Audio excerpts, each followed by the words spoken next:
This is episode 52, Case History. Hey everyone, welcome to another episode of SLP's Wine and Cheese. I'm Maria. I'm Deb. And here's our podcast. It's for the realistic SLP. Yes, here it is. Yes. So, Are you staying realistic? I think so. Uh-huh. Yes. Good. I always do. Me too. So Doesn't we're on brand. Doesn't require much effort for me. Good. I don't see any other way, really. Yeah. Well, But- we're not like, unrealistic expectations or like inflated types of like, Views? yeah, whatever. Right. We're just doing what we got to do. Mhm. Yeah. Great. Anyway, so what are we drinking, Maria? Right. So we have our Grateful Palate? Grateful Palate bitch line, the Grenache grape. It's a That's red what wine. It's a red wine, and we paired it with that nice, smooth provolone cheese, and I like it. And It's a good combo. I definitely vote drink it and eat the cheese. Yeah, you know? drink it and eat it. Drink it and eat it. Great, Mhm. great verbs. Yeah. Really great ones. We love verbs. Yeah, and but- they both have irregular past tense True. within them. So again, great verbs to teach. We all do it. We all typically enjoy eating and drinking. So why not? Well, most do. Some Most. of our Most. clients can't. Yeah, exactly. Anyway, though, so today we're focusing on the case history. And if anyone has any issues with eating or drinking, that's something that you're going to want to find out when you're conducting your thorough case history. Correct. But it's important, I think, to keep in mind that before people reach you for speech therapy, at this time when they're calling you, they've already been through a lot, and you never know what their background story is. So in addition to taking a thorough case history, it's important to start new cases with patience and compassion, because you never know who you're working with and what they've gone through to get to Right. you. Yes. And a lot of times I've come across both adults and children, so as a result, parents. And a lot of times they've heard of a lot of like negative stuff, and like Or they Googled too much. or they've Googled too much. And there's a butterfly in here, and it's pretty. I'm pretty sure that's a yeah. moth. How did that get in here? Oh, I thought it's orange. Where did it but come from? Maybe Mike left the door open. Anyway, Oh. I'm gonna go on as this thing flutters past me. Oh my goodness. But yeah, so a lot of times you're gonna have people who are maybe appear kind of almost defensive. So I feel like it's important to get the history, because you're really seeing where they're coming from on a personal level too. Mm-hmm. But really, of course, for the actual speech therapy part, Right. So it's So what is a case history? what is it? It's a case history. It refers to a file containing relevant information pertaining to that individual client. And these records or files contain relevant information pertaining to the client's environments and histories of services. And this information is useful in many different fields for the purposes of illustration and case analysis. And it's important to take a case history because maintaining a complete case history is an important aspect of providing quality services to clients. A complete case history can help organizations in many different fields determine the best way to serve clients now and in the future. This way, no one's going into a case blindly. Yes. Very well said. I need a little bit of wine after I heard all of that Oh, information. Okay, well, cheers to case histories. Cheers. Yes. Mm-hmm. Yeah. Great wine, by the way. Yeah, And I feel like it tastes better as you drink it, as Yes. wine typically does. it does. Like, you get used to it. Yeah, exactly. So there's like some basic statistical information that you need to take into consideration to document. You want to Right. know the name, their age, their Gender. that they were right. born with, and the gender that they identify with currently. Right. Address, phone number, occupation. It could be student if they're a child. Right. Marital status. status. It could be them personally, or also the dynamics within their home. Their client's ID number, and maybe this is like a social security number for some people, Whatever or they used to be identified with, to Right. also ensure you have the right person. yes, exactly. And then insurance could be something, depending upon the setting. Right, exactly. So there are different parts of the case history, but before we go into that, how does one obtain the case history? So that would be an interview, face-to-face, over the phone, email, or the questionnaire, which I guess would be more of a questionnaire if you emailed it. Mhm. So a questionnaire would be where there's the set of questions and they answer them. And I think ideally you should do both, like have this set of questions and then interact and talk with the client with these set of questions, or ideally if they're filled out beforehand, so you could ask further about the answers if need to be. But I think it's important to do the interview and the questionnaire because people are way more honest when they're speaking to you than when they're writing on a paper. I agree. I know. I'm just, in a perfect world, that's what I'm going to go with. So, this is going to apply to both adults and children because with every evaluation, really, you're meeting adults and or children. So this is how I broke it down. So first, you want to get just general background information. So like, what's their home language, their maybe their occupation, their student, blah, blah, blah. Just like the basic Have they received background. Speech therapy before? What were they treated for? And what was the treatment outcome? Correct. Yes. It's also important to know if there was any investigations pertaining to this client's case. For instance, I had a couple medical malpractice kits that I saw. So, and all of my notes kept getting subpoenaed like every few months because there was like several court cases. So that's something you definitely want to know prior. Yes. And you want to know what those investigation outcomes were. Great. Thank you for adding that. Mm-hmm. Very intense. I was like, whoa. But it is. That's just the nature of the job. You're and right. You should treat every kid like your notes are going to get subpoenaed. Good point. That's a good one. I want someone to read me back my notes because this year I want to say I am super proud of all of my session notes. Great. I don't want to read back your notes, so don't ask me to do that. Thank you, though. But anyway, I think that's the word we're looking for. Is you should also find out the prenatal and the birth history. So for a child, were they underweight? Were there any complications during pregnancy? For an adult, is there already a disability? Or if it's not, it's just unremarkable for an adult, right? Yeah. That's like kind of inapplicable. You just could write that. Because then you also would be like everything was typical until the onset, which was maybe in their 20s or in their 30s, 40s, 50s, whenever it was. Yeah. Put a date in there. Yeah. And a year. Okay. The third part would be the medical history, and this can, of course, apply to, if they're in a hospital setting. So for an adult case, so like the date of their surgeries or the date that they were admitted into the hospital or the rehab, and for why. You want to know, like, what brought them to you for speech. And then for children, I think it's important to look at if they were ever hospitalized, recurrent ear infections, that's huge. Any medications, which is also huge and sometimes difficult to talk about, like, are they on any medications? But it's just a question you have to ask. And but I allergies. think it's important the way you ask it. I know. Yeah. Yes, that's true. You just got to be objective with everything. Yeah, exactly. This is what I learned so much about just talking to people about things that are touchy. Be so objective in everything that you say. Just being like, this is the situation right here. We have options A or B.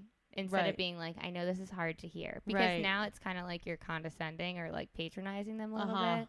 So like, are they on any medications? Right, yeah, It's a little bit harder to answer than like, what medications are they on? They could just say none, or they could just say any. But like asking, I would just say, what are they on? So that they have the opportunity to tell me no, instead of saying, are they on any? Because then that might be like annoying to answer. I hear you. And I get so annoyed with questions. Okay. And I hide it. Answering them or asking I don't them? like people asking me questions. I don't know Why? why. Because I feel like it's prying maybe, or I don't like the way people ask questions. I just like very objectiveness. Like, what do you want to know? Don't like tiptoe around what you want to know. Right. Don't ask me gently. Just let me know what you want to know. You want to know how old I am? 30. Next question. I'm 31 now. Yeah, exactly. Got it. Going back. What are we going to talk about all this whole 31 I don't know. year now? Maybe my new haircut that I am 31. Oh, Just new kidding. haircut at 31. We could talk about hair and the whole case history of that. No, I'm just kidding. Yeah. Totally kidding.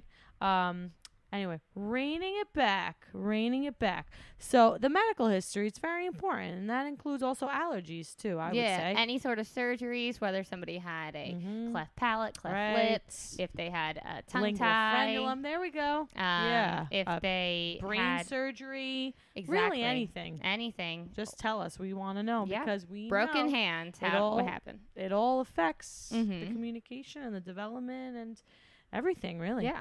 So then I'm going to go into the developmental milestones, developmental history. So that for children, it's important to know like when they sat, crawled, their first words, are they walking? And we always remember that does have an influence on their output, on their communication. Yeah, and their further development. Right. And you can always use that just typical line of like reached all of developmental milestones in a timely manner, or like developmental milestones are age appropriate or something like that. Yeah, just add the line in there, just one quick sentence. And then the fifth part is the educational history. So for a child, what school does he or she attend? How are they doing in school? Are there any classes or subjects that they're not doing well in? And also an important part was like, I'm thinking in terms of school, is how are they interacting with their peers? So I would group that, I guess. And then also, like, do they love art and English, or do they love math and science? Yes. Are they very logical, or are they very like artsy, you know? Yeah, I like to ask those questions too. Well, usually the parent will like tell you like, oh, they're not doing well, so reading, he really likes or she really likes to like color. And I'm just like, okay, got it. I get it. Just thinking of all these things. Right. Good to know. And also in terms of like adults, like their work history, I think it's important to know like what type of work did they do before? Were they on the phone a lot? Were they like constantly moving all the time? Like, so knowing like the type of job that they had, I think is important too. Yeah. So I feel like that was good, and I'm just like ready to take more wine. Yeah, and then you wanted to talk about last some thing that we want to get into when we're taking case history. It's very important to get all of the information, but then also it's very important to remember HIPAA, which is the Health Insurance Portability and Accountability Act. So the Health Insurance Portability and Accountability Act of 1996, Public Law 104-191, also known as HIPAA, is a law designed to improve the efficiency and effectiveness of the nation's healthcare system. The HIPAA privacy rule establishes national standards to protect individuals' medical records and other personal information that applies to health plans, healthcare, clearinghouses, and those healthcare providers that conduct certain healthcare transactions electronically. So it's important to gather all the information, but you have to get appropriate permission from all of the available parties. Like, just contact the parent and then ask them for a HIPAA form so that you are able to talk to the physician, pediatrician, cardiologist, just everyone on the team. Because the worst thing is having like 6 different people working with one person with 6 different plans, no communication. And then, especially when you have people prescribing medication, which can like interact or react with one another. So it's important to maintain the privacy laws, but then also take the steps to stay connected and communicate. That was very nice. I'm really happy you said that. Thank you. And I'm happy I didn't have to say that also. Well, that was a lot. And you I gotta say what's important. And Yeah. So we're gonna get into a interview shortly after our commercial breaks.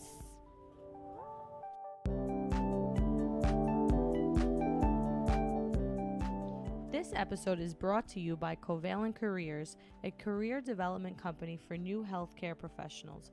Covalent Careers provides new grads with education, mentorship, job opportunities, and provides employers with scalable talent acquisition solutions. Whether you're looking for a job, clinical tips, or advice on interviewing as a new grad, SLPs can find resources and job postings at covalentcareers.com/wine and cheese. This episode is brought to you by ThroatScope. I love my ThroatScope. Hey, I love my ThroatScope too. Throat scope is especially helpful for conducting thorough oral mechanism evaluations. Yes, because throat scopes are illuminated tongue depressors and retraction tools. It includes a reusable light handle that slides onto a single-use tongue depressor. Throat scope integrates a natural light source to provide complete intraoral illumination for improved patient examination and outcomes. So, if you want to feel like a prepared SLP, you're going to need a throat scope. Go to www.throatscope.com for more information. Do it. Okay, everyone. So this was one of my favorite interviews that I did. I like to call this segment Deb Talks, like TED Talks, yes. but Deb Talks. And it's not with just one special person, but two special people who I spent over a year working with. And without any further ado, this is Cooper and Rebecca.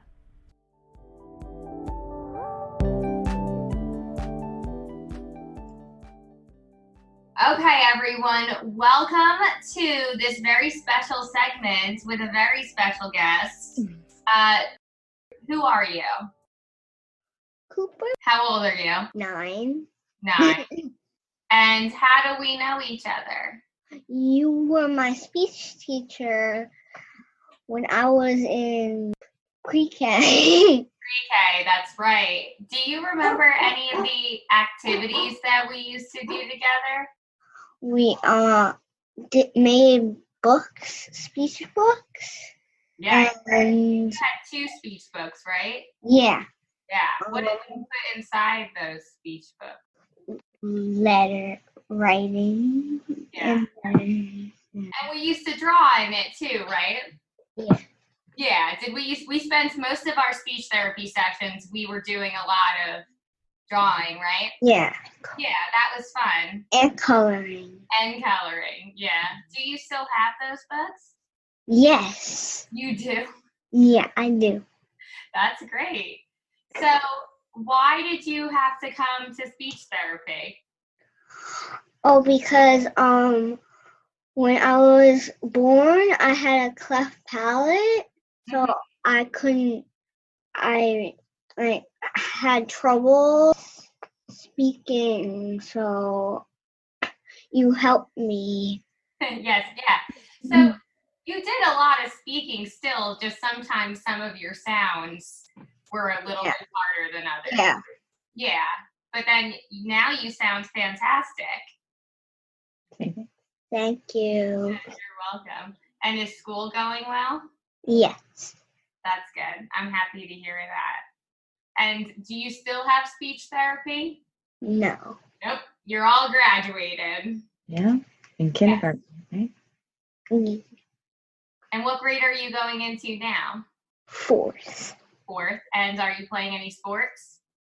I'm playing soccer. Oh.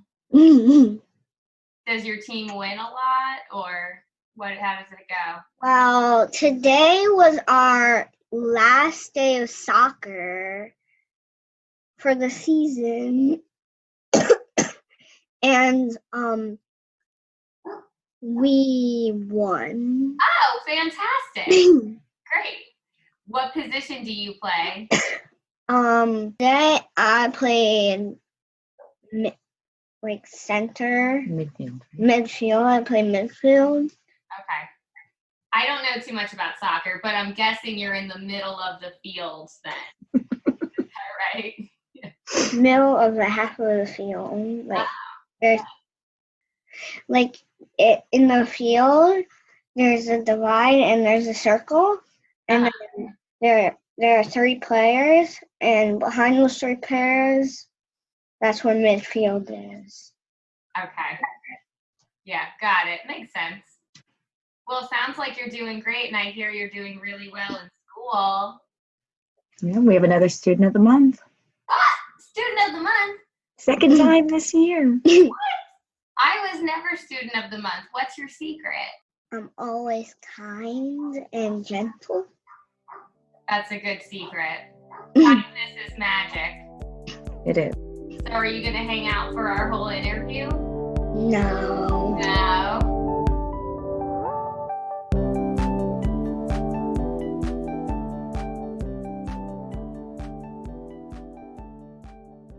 welcome everyone. Today we are going to talk to Rebecca. And Rebecca has a background in education, but we're going to focus mostly today on her life as a mom. Welcome, Rebecca. Hi, Deb. Thanks. Hi, everybody. So we have lots to talk about, but most importantly, what are you drinking? What do we have? Oh, well, special debut podcast for me because I've never done this before. All for special wine. So I actually have a Cooper and Thief. It's a red blend aged in bourbon barrels. Oh, okay. So it's got a really nice jammy, and let me taste it again. Okay. I really like your wine glasses. Thank you. Should I I'm gonna take a picture of you on the screen so I have IKEA. oh, nice. And yeah, so it's a really nice, rich, and it's got this lovely bourbon taste to it. It's very tasty. And I picked some Norwegian cheese to go with it, which no one I know except for the Norwegians in my life eat it. Oh, what's it called? It's called Nukelost, which means key cheese. And apparently, as I was doing a little more research, it was made after the Dutch Leyden cheese. And the Leyden city's insignia is two keys together. Oh, okay. That's where the name came from. But I went into Pastosa today because they're the only place I can get it. And the guy goes, out of all the cheeses, this is what you want? Right. We're a special I love people. Pastosis. For anyone listening who's unfamiliar, if you come to New York, you need to go to Brooklyn or Staten Island and go to Pastosis and get some pasta. And yes. I like to get the raviolis from them. So that's what we got. They do a monthly coupon or maybe a bi-monthly coupon, 2 boxes of ravioli, a quart of sauce, a loaf of bread for $19.99. Oh, you can't go wrong with that. Cannot go wrong. It's dinner tomorrow. And it expired today, so I had to use the coupon. Oh, naturally. All right, well, you heard it here, folks. Pastosis ravioli. So I'm drinking, I make my wine choices solely based off of labels because I'm a little bit artificial like that, I think. But this one's called French Ambush, and it's a Grenache grape, but it's from France. And it's a rosé, and it's actually a little bit on the tart side, more than I anticipated when I first sipped it. And I'm pairing it with, I have a little bit of goat cheese, and then I have berries and stuff, because I was feeling like I wanted fruit instead of crackers. Well, it's a warm day. The fruit is very refreshing. Right. It's also calming down this pretty tart rosé, which I had not anticipated. This cheese is actually really good with the wine. What's interesting about it is that it's flavored with caraway seeds, cumin, and cloves. Oh. So it's a very used all that. Yeah, it's, I don't know. Can you see? It's got yeah. The speckles are definitely there. So yeah. Yes, my mom bought 5 pounds of it, and it's $20 a pound. Oh my goodness. Yeah. She loves the cheese. Well, we all do. I'm envious. So, I wanted to talk to you a little bit about being a teacher first. Sure. So, actually, rewind. We didn't do this part. Where are you from? Where did you go to school? And how did you decide to become a teacher? Well, how much time do we have? Because this is I know we have the same background story. I feel like it's a little but yeah, give us the version. So originally, I'm from Staten Island. Oh, really? Yes, really. I was born here. Oh, that part I don't remember, but okay. Yeah. So, yep. And when I was 3, we moved out to Milwaukee, the burbs in Milwaukee, Wisconsin, which is where I became a Packer fan. Mm-hmm. And then when I was 10, a green and yellow house now. Yes, in our green and yellow house. Love it. Yellow house, green door. Yep. When I was 10, we moved to northern Minnesota. And that is where I spent the bulk of my adolescence. And I actually went to college at the University of Minnesota in Duluth. Go Bulldogs. Yeah. Yep. And when I finished college, I actually moved out to New York and started working at an insurance company for a couple of years, and then started getting bored, but not bored enough that I wanted to do something else, because it was stable, it was predictable, 9 to 5, take the ferry back and forth. Because at that point at some point I moved back to Staten Island from Brooklyn. Mm-hmm. And then 9/11 happened, and that kind of shook everything up as far as what am I doing with my life, because you can't take any day for granted. And so the words of some friends over the summer kind of came back to me about teaching, and I was like, I really feel like I could do something with teaching. That's what I felt like I was called to do. Mm-hmm. And I went into the New York City Teaching Fellows and went through that whole application process, and they accepted me. And after a 6-week training in the summer, I had my own classroom. Oh. And yeah, I was a teacher, and I was like, how did that just happen? Like, wait, what? Yeah. I mean, that seems like a pretty swift process. Yes. That was 2002. Mm-hmm. And fast forward 17 years. 17 years. And I'm still teaching. Yeah. So. You were a teacher before you had kids. Yes. Do you think that being a teacher had an impact on your mindset as a parent or starting a family? For a while, I wasn't sure I wanted to have kids, because I felt like I had 20, 30 of my own kids that I was with all the time, and I would come home and decompress from my day. I felt like I didn't know how I was going to be able to give any more to my own kids, because I felt like I was, giving and supporting and teaching and just being there. Like, how could I keep doing that when I got home? But, when I became a mom, and like fast forward to now with the elementary schoolers, as a teacher, I'm like, let's look at that homework. But, they're very responsible, and they're generally on top of it themselves. Mm-hmm. But, I'll look over the homework, and then I'll point something out to Cooper, and he'll be like, well, my teacher has more experience than you. So I'm like, what? Come on. He's had a very hard time being wrong. So people say to me all the time, like, you don't get it, you don't have kids. And I know that's true. I mean, I don't. And no matter how much I empathize, I don't get it, because I don't have kids. Do you think that being a mom made you a better teacher when you took that leap, or what do you think? So I don't want this to be an advertisement for all teachers to become moms. Right. Yes. Of course not. Without doing that. Yeah, without doing that, I think that that's not my meaning at all. Mm-hmm. But for me, especially when they got into elementary school and I was sending them off, me going into school and seeing all these little ones who I'm now thinking about have just been sent off by their people to be entrusted to be in a safe space.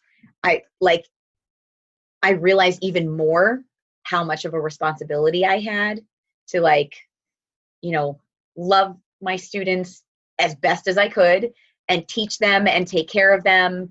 And, when silly things happen and a kid gets hurt because, they tripped on a chair or whatever happens, I feel the sense of responsibility even more deeply than I did before I had kids, because I'm just like, oh no, I have to call a mom and let them know that their child got hurt, or, I have to call a parent and let them know that their child is struggling.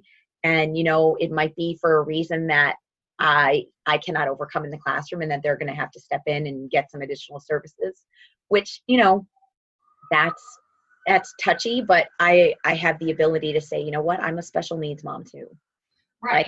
And I've gone through this, and I know it's hard, and your child's not going to be labeled. You might think that it is, but it's not. It's these services and these supports are there for them to get help. Right. And it's made me more empathetic, I think. But you can still be a great teacher and not be a mom, but it's definitely shifted my perspective on just the holistic experience, because you don't know where they're coming from. Right. Right. And then vice versa, do you think that you, without saying moms who aren't teachers, Right. like being a teacher makes you a little bit of a better mom, like just because you're so aware of the educational needs and requirements? And I mean, yes and no, because sometimes I'm so tired that I give it to my husband. I'm like, please don't make me look at a homework question when I get home. like the shoemaker's kids don't have shoes. Yes. Photographer husband's children don't have photographs on the walls, Yeah. I mean, I don't know who I could be talking about, but. Right, yeah. But, I definitely am like aware of, but I was the teacher, it was last year, whose kids went to school. The school supply thing is always such an ordeal. Mm-hmm. And our school does this great thing where you can actually just like press one button and the whole thing will show up in September. But I always forget to do that in June because it's June. Right, yeah, June is hard. And so I was like, I don't know, in bed, half asleep with my Target app open on my iPad, putting all their things in so that my husband could go pick up the order or so that it could get shipped to the house. And like 2 days later, I'm like, what's going on with this thing? I looked, I never hit purchase. So their supplies were all in the cart. They were out of the colored folders that I needed. Like, and I want them all to be like the vinyl ones so that I'm not buying things mid-year. And it was like such a mom fail because I'm a teacher sending her kid to school, kids, plural, to school without the appropriate supplies. And I was like, I'm a failure as a mom and a teacher. How irresponsible. Yeah, I hear that. I mean, there are so many times I think I bought tickets to something and I didn't hit purchase, or I thought I signed up or did, and because the idea was there, and people tell you your whole life that it's the thought that counts, but really thoughts don't count. No, those thoughts of pencils don't count. The kids need the pencils. Exactly. And the teachers are like, come on, she's a teacher. She should know better. I'm sure they're not. They're all very lovely people. I love them very much. They probably empathize with you even more. They're like, oh, she's got too much going on anyway. Yeah. We have pencils here. Good. Yeah. So, when you did decide to start your family, how did that go? Well. Yeah. Yeah. Did you stay working as a teacher or did you take time off? No. So first of all, I got pregnant like when I was like, so I guess we should start trying. Okay, boom, and you're pregnant. So that was just how it worked for me. And much to my shock, I was like, what? How did this happen? I mean, I know how it happened, but And no, I didn't take any time off. I worked up until I was having this lovely pregnancy. Cooper is our first. And everything was going along swimmingly. We were going to go have our baby moon in Montauk because he was due in like the middle of May, and we had spring break like the first week of April. Oh, okay. The last week of it was the last week of March into like the first week of April, because on Thursday, April 1st, which was the day we were going to go to Montauk and meet our friends in the vineyards, I woke up and I was like, did I wet the bed? Like, what happened here? And so I'm just putting it all out there. So, I Googled it and I ate a lot of Lucky Charms and had my prenatal vitamins so I could try to tell the difference between what was coming out of my body. Right. And so like 9 o'clock in the morning, no rush, 4 hours later, we're still packing. My husband's like, maybe we should go. I'm like, I don't know. Like, let's just call the doctor first and see what's going on. Because what if this is labor? I don't know what this is. Am I losing fluid? Can that happen? I was so clueless. It's like embarrassing how much I didn't know. And like no one tells you so much about pregnancy. And I want to tell everybody all the things, and then I feel like that would just stop the human race because people would be like, well, I'm not doing that. Right. So so I called and they were like, hey, why don't you meet her at L&D? Like, give us the hour, they'll take 2 hours.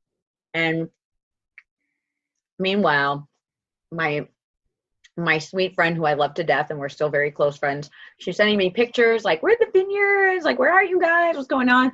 Because I went like radio silent because I didn't know what was going on.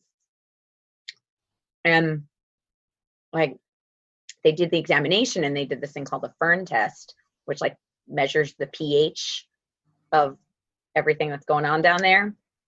Like your membranes have ruptured. We're admitting you until you deliver.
wait, what did you just say? Like, my water broke and I'm in labor? Because I don't feel anything. And it was bizarre. I don't know if I have a high tolerance for pain, if whatever, I don't know. Did not feel any contractions. They hooked me up to machines. My mom's like, do you feel that? No.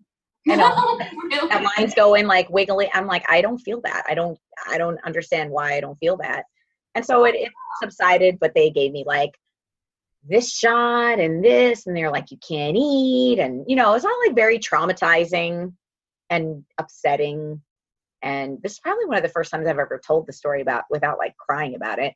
Yeah. Well, I haven't heard this part really. I mean, I feel like I've heard your story a bunch of times, but I didn't hear this Montauk part or Oh yeah. Oh, are you kidding? We were going to take photos. I mean, Wilson's a photographer, so we were going to have like the flower shots, and it was going to be like, in like the beach grass and this, white silky dress. Something, people get all these pretty baby bump pictures, and I was like in a hospital bed. And so like just all of those things that you wanted to do. We ended up going when he was 3 months old for our anniversary, but it wasn't the same. Right. And like having your baby shower when your baby's already been born and he's still in the NICU, that was really hard. Yeah. Yeah, that was really hard. What happened in the birth? So they kept me on bed rest for 5 days at the hospital. And then the day after Easter, my doctor came back from her previously scheduled holiday. And she was like, all right, today's the day. And so because I hadn't gone into any contractions, they gave me Pitocin or whatever. And I had wanted this whole natural birth, and we did the Bradley classes. And yeah, it was just really, of course I had like a pink birth plan, which means why not be premature because you made a birth plan. So yeah, and I mean, my water broke and I was 33 weeks. And then by Monday, he was almost at 34. And so they decided better out than in because he wasn't measuring, like there was growth happening and things like that. So, our goal was to try to deliver vaginally and not end up with a C-section because, interventions tend to snowball. One intervention leads to another intervention leads to another intervention. And then before you know it, you're having a C-section. And it's just something I didn't want. I know that it's safe and that it's, medically sound and everything like that. But it was just like a major surgery on top of a childbirth is not something I wanted to go through. And so, yes. I made a plan. So, I took the epidural later because I was concerned that like, what if something happened? 33% of premature births end up in C-sections. I'm like, if I'm that 1 in 3 times, if I don't have the epidural going on, I might end up getting knocked out and not even being able to be awake for when he's born. Right. And so, at 9:07 p.m. he was born. 3 pounds, 11 ounces. We knew that he was going to have a club foot because that had been diagnosed at his anatomy scan, like 20-week ultrasound. And there had been some concern at that point that his chin was too small. And so we were like, what does that even mean? And of course, like Google tells you all sorts of scary things and just don't do it. Don't Google things. Don't Google anything. You probably had like that the micronathia. Yeah, that's what so they sent us to like a specialist who gave him another ultrasound, and he was like, I'd be concerned if he didn't have a chin. It's like, he has a chin. It looks like it's a little on the small side, but I wouldn't be too concerned. And so when Cooper was born, I got to hold him for a minute, but he was kind of pale. He was breathing. He was fine, but they ended up putting him on like a CPAP for maybe 2 hours just to help the oxygen flow. And in the meantime, Wilson had gone with him and they were taking care of me. And then he came back and he said he has a cleft palate. And I was just like, I think I know what that means. Right. And, the hole in the roof of the mouth. And there was like a lot of just uncertainty about what's going on. And when we went in, it was probably about 11 o'clock at night, maybe almost midnight, when I got to see him again. Oh my God. Yeah.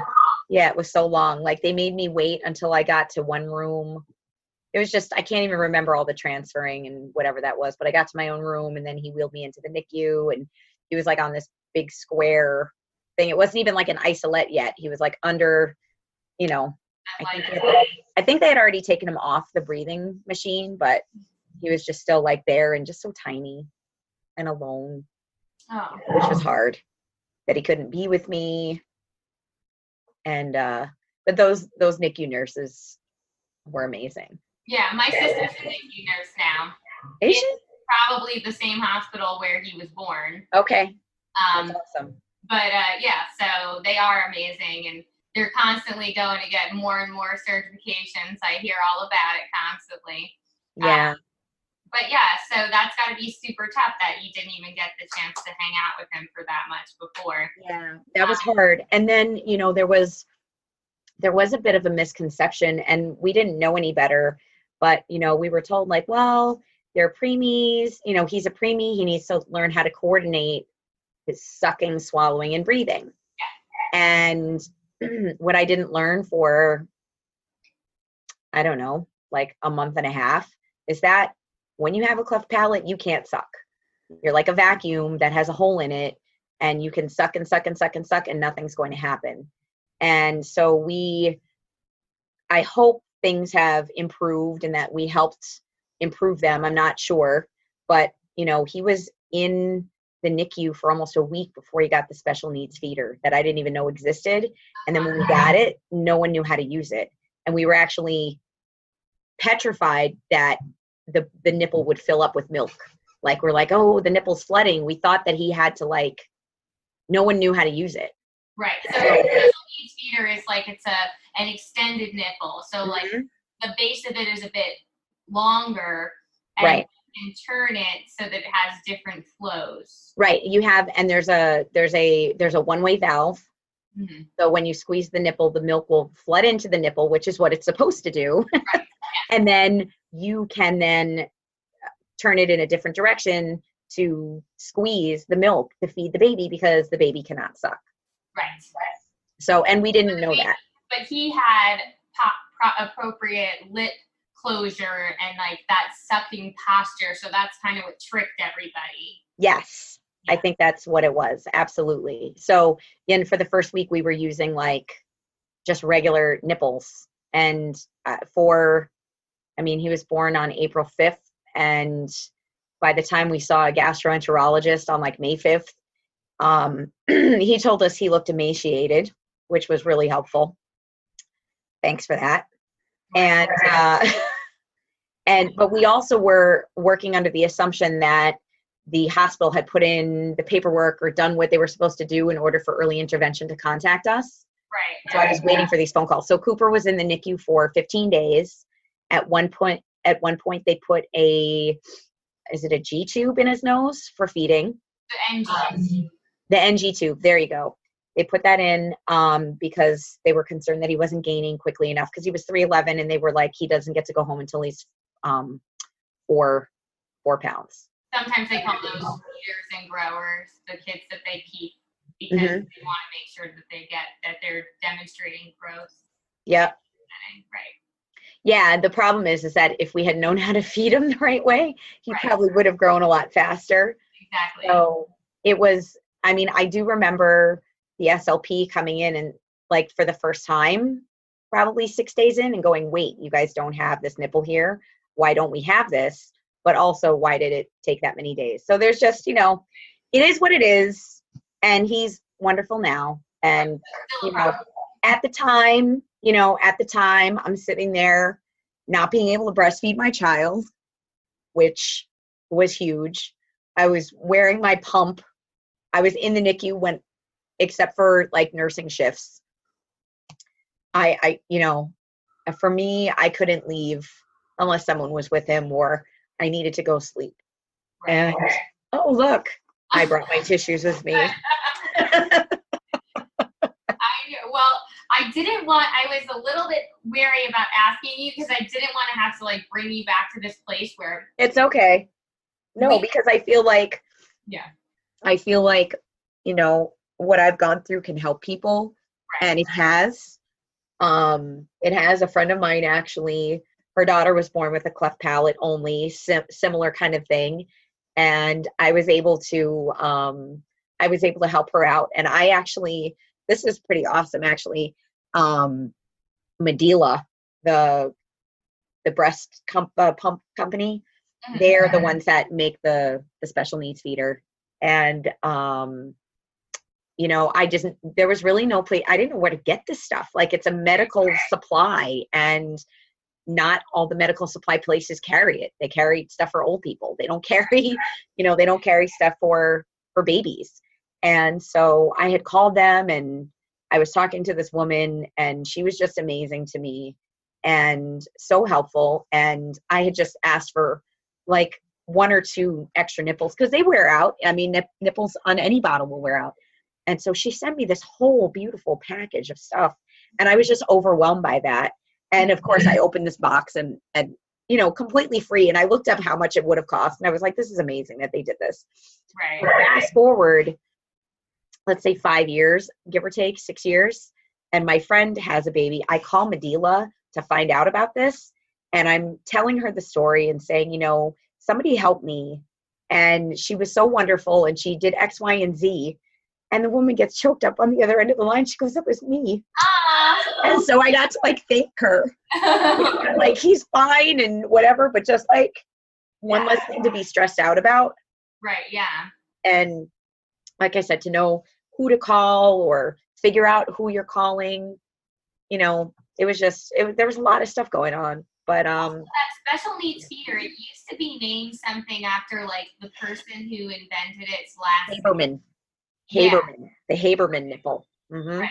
But then the patent ran out, so now it's just called the special needs feeder. So like that was also confusing at one point too, because no one even is consistently calling this thing the same thing. Right, exactly. There's a little confusion there. Right.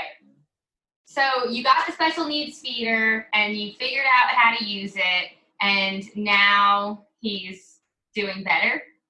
Well, so we didn't figure out how to use it until we got evaluated by early intervention. So I have like a notebook. I should have grabbed it. But I had like a little journal that I was keeping. Mm-hmm. And it was taking him like an hour to eat an ounce. And when EIE came, EIE, oh my gosh, that's jobs crossing paths there. When the early intervention evaluator, or I don't know, what did they?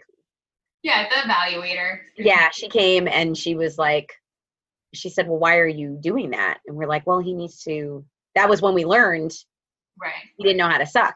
So she, you know, she was like, he's never going to, you need to squeeze it in. And like, after that, he just started growing like crazy. Like, what was his behavior like prior to that? Was he like, you know what? He was always such a good baby. Mm-hmm. He had some reflux issues, and we like, you know, we just slept with him.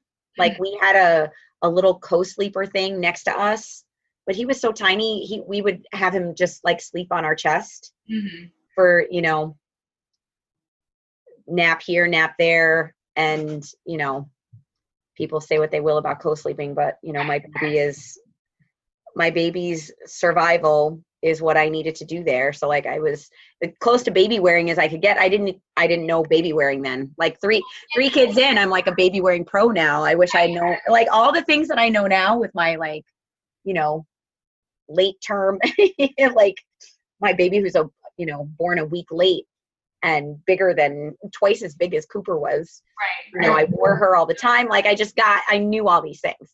Right.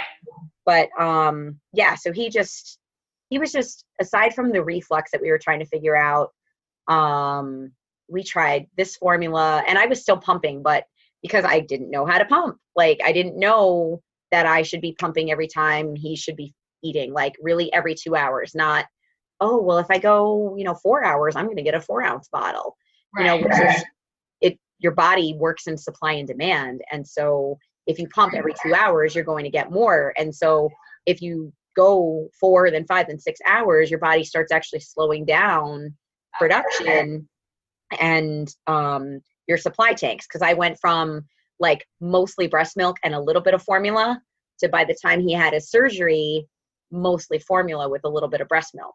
but I said I was not going to stop pumping until at least his surgery, which he had at 10.5 months.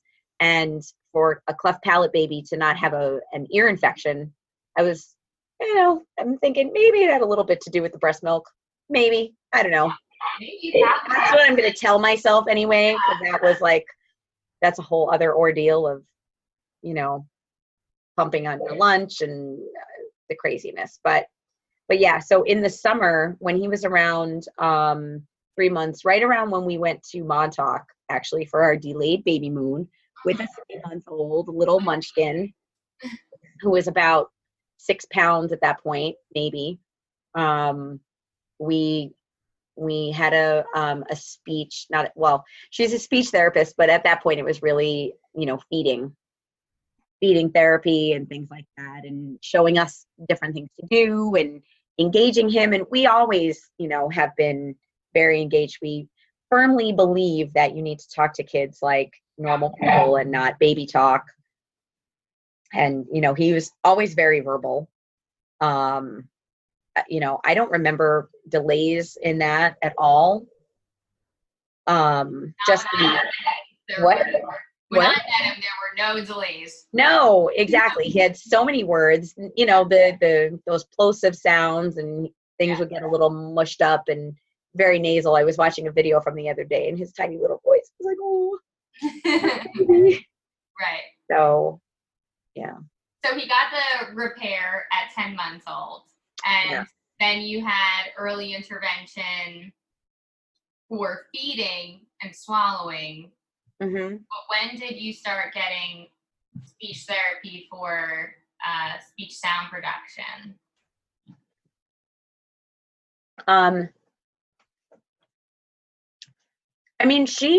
She worked with him, Karen, who's wonderful. She worked with him from when he was like 3 months until he aged out to 3 years. You had one therapist that whole time? Yes. That's fantastic. Yeah, she was amazing. We still text every now and then. Mm-hmm. So, the speech sounds started coming into that. But then there was,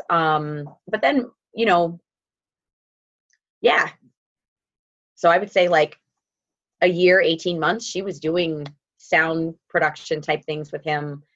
And then we still needed to do more sound production stuff. Look who didn't go to bed and who brought one of the original Deborah speech notebooks. I still think about this notebook because you bought one. It's got a hard cover. Yeah. Yep. And it's like, it was so sturdy. Sustainable earth. Recycled. Yeah. You can't force. So look, and you would go like, you would do the dots, right? Sa, sa, sa. Right? Yeah. So Yeah. Sa, sa, sa. Say, say, say. See, see, see. So, so, so. So, so, so. Yeah, and you would color them in as you did them. And we would do some nose plugging too. Do you remember that, Cooper? Mm-hmm. A sailor went to sea. Oh, we would always sing that. Where he could see, but all that he could see was the bottom of the deep blue. See, see, see. All right, kiddo. Look at this. What's Beethoven's favorite fruit? No. Yes. What do you call a fake noodle? An imposter. Great. So many jokes. Miss Deb had mad jokes. Yeah. So many jokes. Oh, look at that. What do you call an alligator in a vest? An investigator. Yes, and Cooper would always tell us the jokes. All right, kiddo. Thanks for sharing the book. All right. Good night. Good night. Thank you for that. Mm-hmm. So then I met you because you were friends with somebody who I worked with. Yes. She came to work when I was working at Caroline's. She came in and she was like, my friend needs a speech therapist. Yeah. And so we actually had, after he aged out of early intervention, we had a therapist who was supposed to be working with him with speech sounds, but she was not doing things that were apparently research based. Oh, okay. And she had been recommended, but it just, and we used her for a whole year, and I thought I saw some improvement, some progress, but when he got his evaluation with his palate team at the hospital, they were just like, this is not the progress that we would want to see. And you had originally been recommended before, but because this other person was, I don't know, closer or something, I never actually, that one happened faster, so I never reached out. And again, we missed out on a year of misstep. But I do remember, it was almost the first time, I think we talked very, very briefly. Mm-hmm. And then I remember when you contacted me a year later, and I was like, okay, I remember where this is coming from. Yeah. Because the expectation after that repair surgery is typical speech. Right. It shouldn't be good for someone who had a surgery. Mm-hmm. It should just be as if you couldn't tell. Right. And, the other concern also is that making particular sounds and being able to form those sounds and make them and enunciate those things determines whether or not you're going to need a second surgery to lengthen the palate. Right. Which nobody wants to have to go through. Right. So when you're not seeing that progress, you start to get nervous about what's going to happen next. So when he went to pre-K, and because I think we actually started working with you in the summer before pre-K. Yeah, so I was working for my agency, and then I was like, yeah, of course I'll help you. And you lived like, I don't know, what was it, like 4 blocks from me, just over the highway. Yep. So I was like, yeah, we'll get it done. And there I am, just all casual. Meanwhile, like, you've been through all this stuff. So that's why I'm just like really trying to make this. I love that we're doing this so that, I didn't take into consideration that you had been through all these crazy things. I was like, yeah, I'm available. So whenever we can make it work, we'll make it work. And you're like, okay, the paperwork went through. I got an email. Can you come over tonight? And I was, oh, okay. Like, I remember it was almost immediately. And you prefaced it with like, I realized like this is last minute, but like we're home and you like, can you do it tonight? And I think I did. I went over that night. Yeah, I think so. And we had also been without the other therapist for like 3 weeks. Right. And my whole thing at that moment was, we were so used to him having constant therapy whenever, like, as long as we weren't out of town, we kept those appointments, religiously. And so for him not to have any therapy for 3 weeks, I was just concerned about regression and not being willing to, him not being willing to get back to work, because I mean, when you're 3, you have to make it fun, and you made it fun and productive. You can make it fun and not be productive, or you can be fun and productive. Right. So, yeah. Well, I did my best. That was, you guys, that was my second year. That was my first year as a licensed therapist that I worked with. We never know. We never would have known that.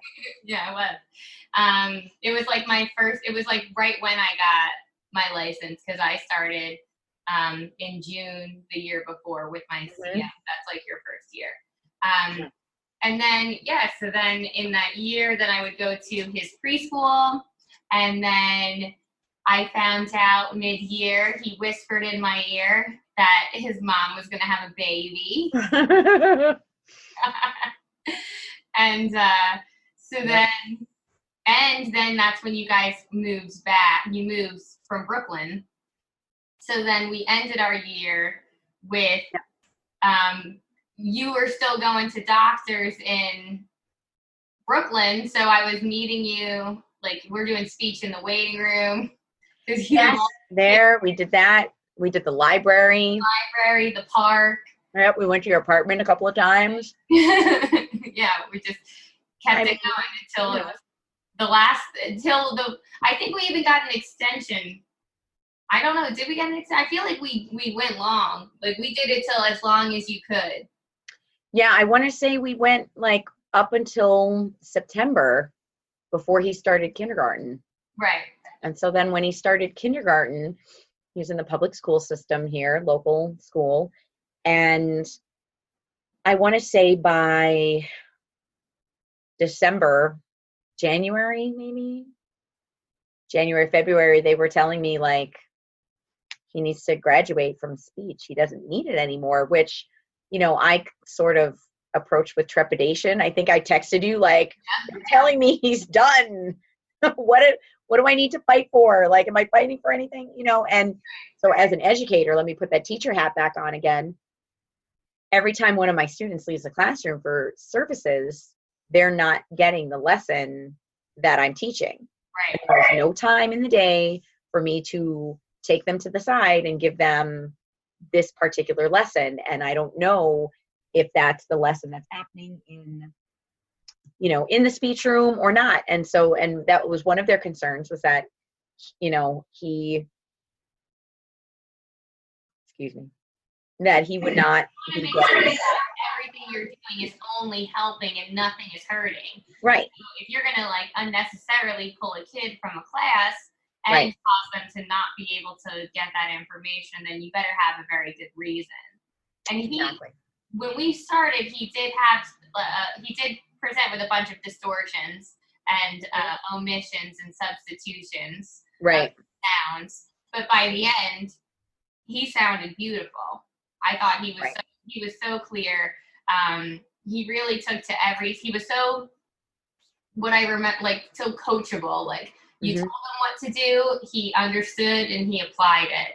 And then we just practiced it. We got into our own routine. He really liked to watch me draw. He liked to color it in. So we really didn't have to have too many fireworks happening in the speech therapy section because we had developed like our own set of expectations. Yeah. And I remember ending with you guys being like, oh, like we were both talking like, oh, maybe he should get speech, like finish it out for the year. He's transitioning to a different school. But it was still kind of like on my brain, like he's doing so well, he could be discharged. But then there's always that idea like, carryover and transitioning and stuff. Right. And I'm remembering that something had come up where I was like, do I need like something about an outside evaluation? It's not, everything is fuzzy. Remember? Did another of that because you felt like his sounds were regressing a little bit and that he was getting a little bit slushy and not using all the strategies. That was in first grade, right? Yeah. Yeah. I think so, because Mike came over too. Yes, he did. Was that? No, that was kindergarten because we were also the baby, like your baby was still a baby. She was still a baby. She was still a baby. Well, because he did kindergarten, so maybe. No, I'm wrong. You're right. Was it? That was like our last session together when she was still little.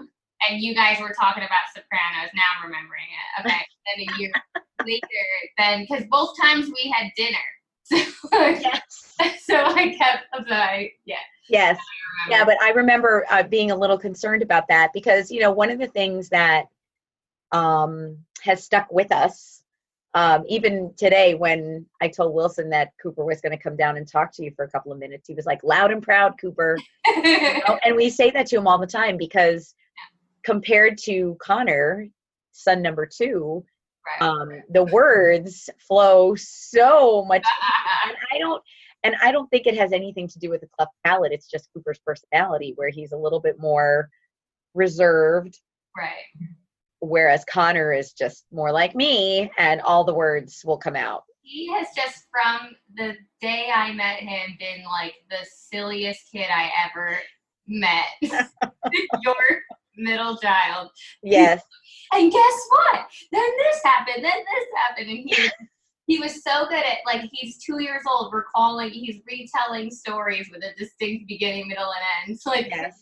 accurate details, too. Yes, which he just got knocked on for his reading level, by the way. He's like, I didn't retell the story good enough. He's like, I told it from the end back to the beginning. So at least he knows what he did. I'm like, come on.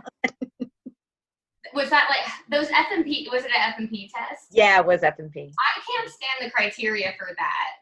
There's so many kids that I see, like, they don't move up because it doesn't, like, follow the exact paper. So oh, don't get me wrong. He's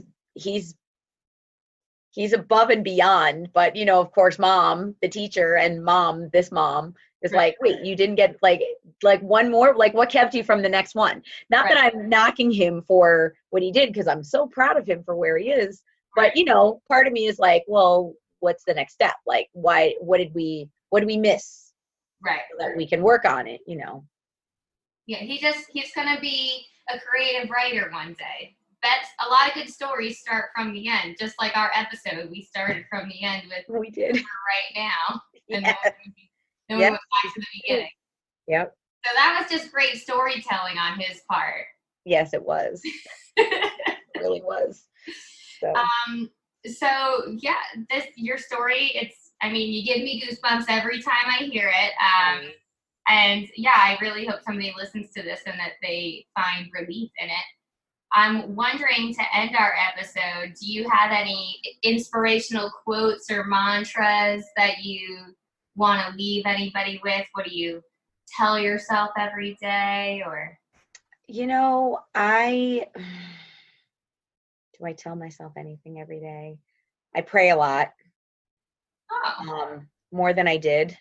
But like, I look back and see God's hand in so many things, in like making things happen that happen. Like the fact that he had a cleft palate and micronathia could have led to him having a trach put in, because their tongue when they're born is often far too big for their mouth, and it falls back and it blocks their airway.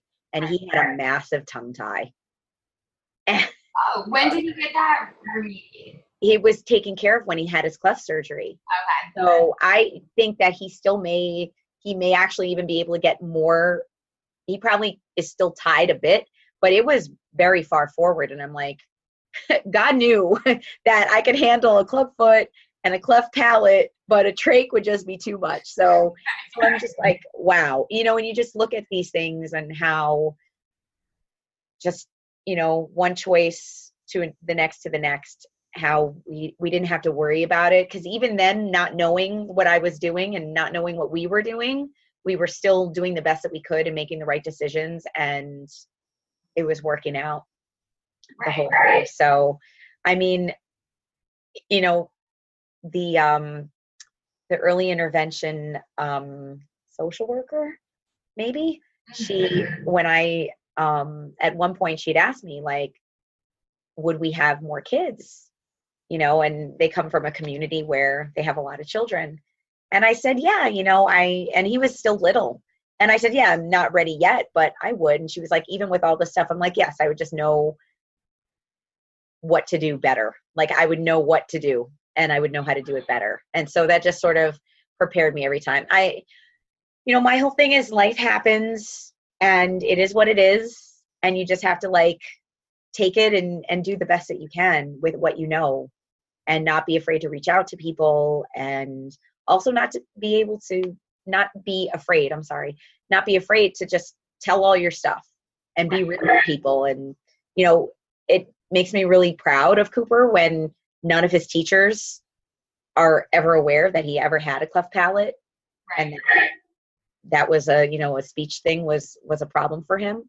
Mm-hmm. So I don't know if that's really last words, but yeah, but no, this whole like you can do better next time, and your other two children actually were born without any complications. Exactly. But you were able to help your friend who would have been lost as much as you were in that situation. So yeah. I think I've seen the value, even as like my breastfeeding journey from one child to the next, because Connor had a lip tie and a tongue tie which, I was like, I can't, nothing can be easy right now. Like, what's going on? But we didn't understand about the tongue tie. So we went through a lot of a struggle with breastfeeding, and I had a really small community of help at that point. And then when Olivia came along, like the magic of Facebook and like breastfeeding mom groups and things like that, I'm just like, oh my goodness, I wish I had known that, or I didn't, just, you just grow. We're always like, we're growing into new selves, like just a different version of ourselves as we go. Yeah. So that's great too, because social media always gets this bad reputation of it's like people are flaunting things or it's unrealistic, but actually, you do have a great opportunity to build community and spread education. So it's just what you do with it. Right. Exactly. All right. Well, thank you so much for doing this. And I really hope that people learn from your experience. And is there anything that you wanted to plug? I mean, I don't know. You don't have like a social media presence or anything No, I mean, I just tweet and send people to my Donors Choose page. Oh yeah. So what's the Donors Choose page? Or if you feel comfortable sharing. Well, my Twitter is Reb825. Reb825. Yeah, so if anybody wants to tweet me, I don't have any projects posted right now. Okay. And sometimes I share, Packer stuff and okay. Well, I will things that make me angry. Right, yeah, don't do that. I know. Yeah. Well, thank you so much. You're so welcome, Deb. Thanks for having me. Okay, so that was one of my favorite interviews I've ever done. That was excellent. I loved listening to that. And our tip of the night is just to take it easy and have a great day, night, afternoon, weekend, week. Yeah, after all that, it's like, sometimes you got to really just appreciate the little things in life, and just sometimes people are really going through a lot. So, yeah, puts things into perspective. Exactly. Yeah. Good night, everyone. Good night.